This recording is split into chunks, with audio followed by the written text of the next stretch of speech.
Хатлоне построят крупнейший в стране цементный завод. Родственники Араза и Рамзи Вазирбековых не исключают, что в СИЗО братья подвергаются избиениям и пыткам. Авиакомпания Сомон Эйр пополнила свой авиапарк на 2 Боинга 737-800. Путин одобрил идею открыть для мигрантов адаптационные центры.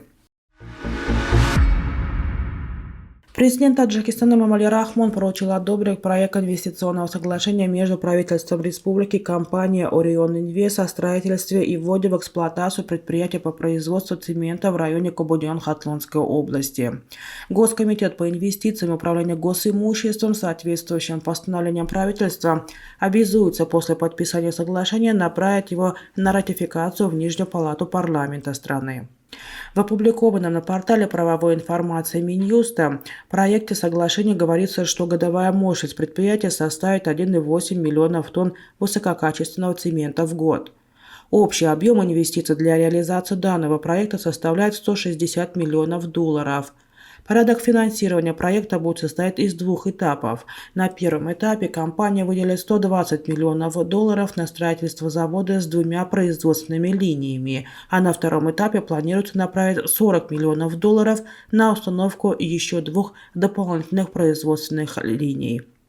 Инвесторы освобождаются от оплаты налога на прибыль и социального налога сроком на 5 лет после вступления соглашения в силу. Импорт оборудования, автотранспортных средств и товаров для реализации данного проекта также освобождается от уплаты таможенных пошлин и НДС. Информацию об инвесторе в открытом доступе не удалось найти. По некоторым данным, ООО «Производственная инвестиционная компания Орион Инвест» создана в 2015 году по решению учредителей АО «Орион Банк». В настоящее время в республике действует 16 цементных заводов с совокупной производственной мощностью 5,6 миллионов тонн продукции в год. Наиболее крупными из них являются таджикско-китайские предприятия Джунгсай Мохир Цемент, Хуаксин Гаюр Цемент и Хуаксин Гаюр Сух Цемент, установленная мощность каждого из которого не превышает 1,2 миллиона тонн в год. На эти предприятия приходится более 80% выпуска цемента в республике. Между тем, наращиванием производства цемента обеспокоены экологи, которые считают, что это может нанести непоправимый ущерб экологии страны и здоровью людей. Они считают, что Китай в связи с серьезными экологическими проблемами за последние годы активно выводит за пределы своей территории главных загрязнителей воздуха, в частности, цементные заводы. Родные Араза и Рамзи Вазирбековых, задержанных бадахшанских активистов, уже месяц не располагают информацией о том, в каких условиях их содержат. Они исключают, что в СИЗО братья Вазирбековы подвергаются избиениям и пыткам. Сабрина Тамбекова, жена Ораза Вазирбекова, сообщила, что муж попросил купить в аптеке и передать ему в СИЗО несколько лекарственных препаратов. В списке препаратов и лекарств, которые передали нам, значатся в том числе бодяга и фурацилин. Врачи сказали, что бодяга – это традиционное народное средство от синяков, ушибов, а мазь фурацилин предназначена для лечения поверхностных ран, ожогов и отморажения 2-3 степени. Мы серьезно обеспокоены. Неужели их в следственном изоляторе избивают и пытают? Задает она риторический вопрос.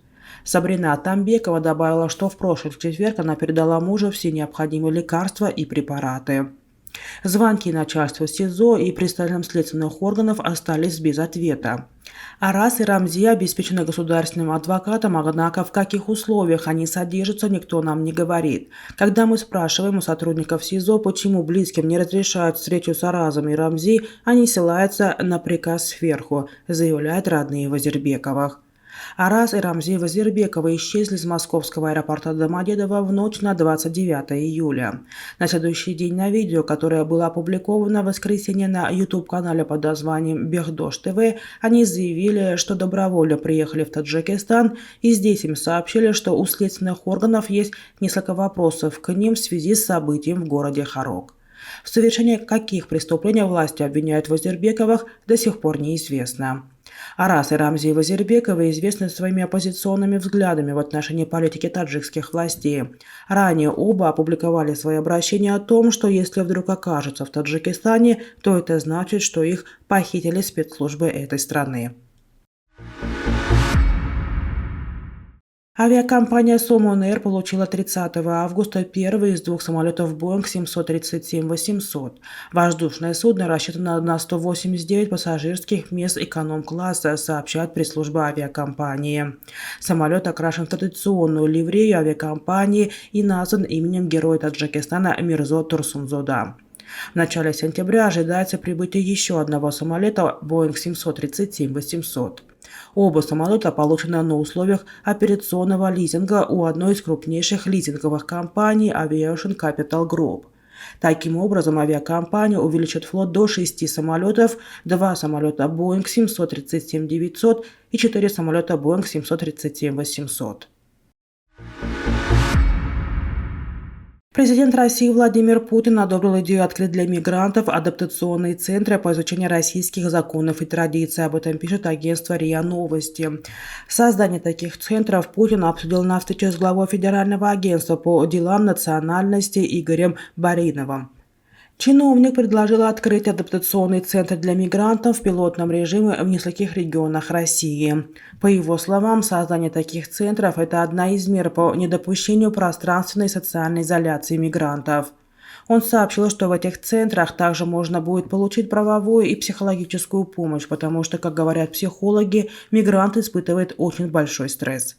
Баринов отметил, что миграционные процессы иногда фактически меняют этнокультурный ландшафт на отдельных территориях. Путин же заявил, что власти стран, откуда приезжают в Россию мигранты, согласны и с этим готовы подключаться. Информагентство Фергана отмечает, что центры адаптации мигрантов уже существуют в ряде регионов России, в том числе в Санкт-Петербурге, Красноярске и Тюмени. Первый такой центр открыли в 2013 году в Тамбове.